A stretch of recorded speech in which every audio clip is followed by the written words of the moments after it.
fighting things that I can't see, and like voices coming from the inside of me, and like doing things I find hard to believe in. Am I myself or am I dreaming? Hey Ignite. Today we'll be in Mark. We're going to be reading chapters 6, 30 through 44. The apostles gathered together with Jesus, and they reported to him all that they had done and taught. And he said to them, "Come away by yourselves to a secluded place and rest a while." For there were many people coming and going, and they did not even have time to eat. They went away in a boat to a secluded place by themselves. The people saw them going, and many recognized them, and ran there together on foot from all the cities, and got there ahead of them. When Jesus went ashore, he saw a large crowd, and he felt compassion for them, because they were like sheep without a shepherd, and he began to teach them many things. When it was already quite late, his disciples came and said to him, "This place is desolate and is already quite late. Send them away so they may go into the surrounding countryside and villages and buy themselves something to eat." But he said to them, "You give them something to eat." And they said to him, "Shall we go and spend 200 denarii on bread and give them something to eat?" And he said to them, "How many loaves do you have? Go look." And when they found out, they said, 5 loaves and 2 fish. And he commanded them to sit down by groups on the green grass. And they sat down in groups of hundreds and of 50s. And he took the 5 loaves and the 2 fish, and looking up towards heaven, he blessed the food and broke the loaves. And he kept giving them to the disciples to set before them. And he divided up the 2 fish among them all. They all ate and were satisfied. And they picked up 12 full baskets of broken pieces, and also of the fish. There were 5,000 men who ate the loaves. See you later.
Hello, Ignite Youth.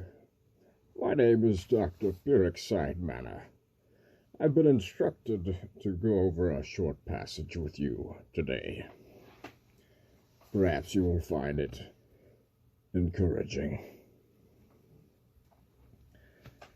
This is a great story. You've probably all heard it before. Today I would like to take a look at just the first part of this story.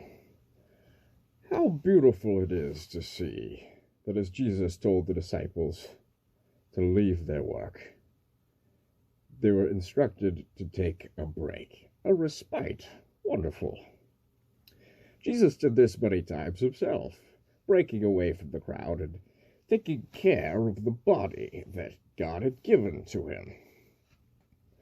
How many of you have had a chance to take a break lately?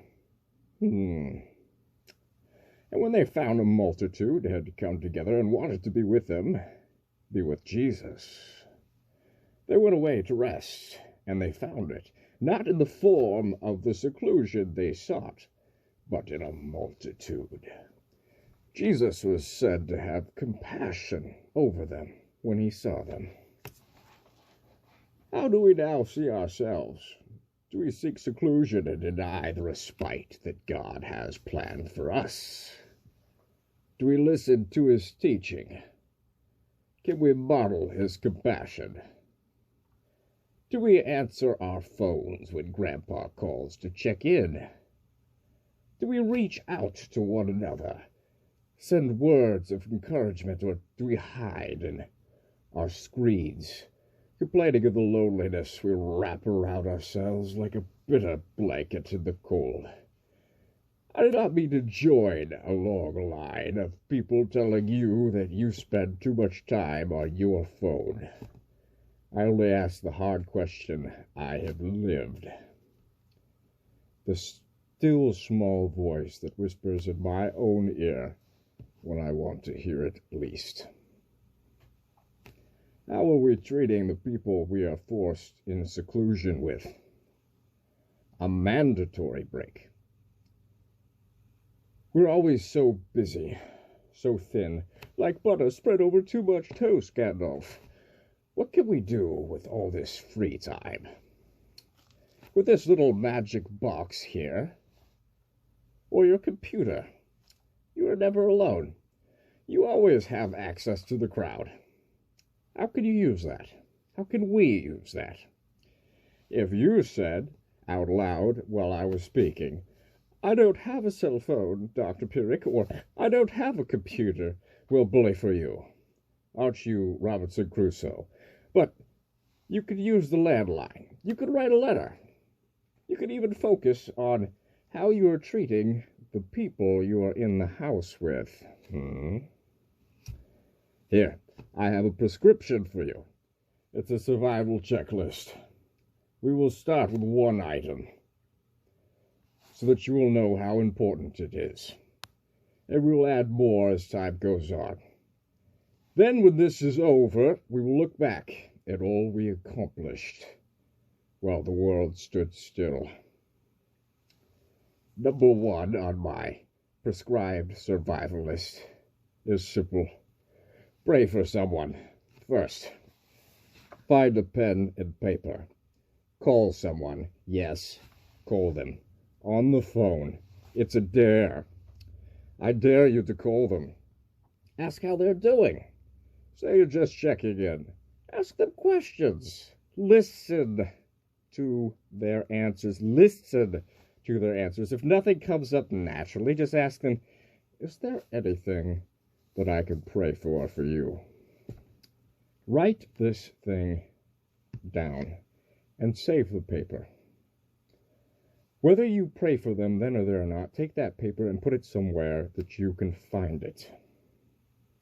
Take it out every day and say a prayer. Next week, I want you to do it again and write the name and request down on the paper. We want to thrive, not just survive. Do this, and you will feel better. Trust me, I'm a doctor. Thrive, not just survive.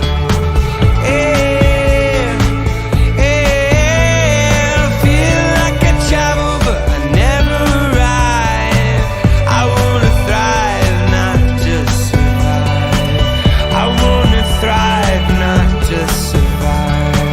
I wanna thrive, not just survive. Feels like I travel.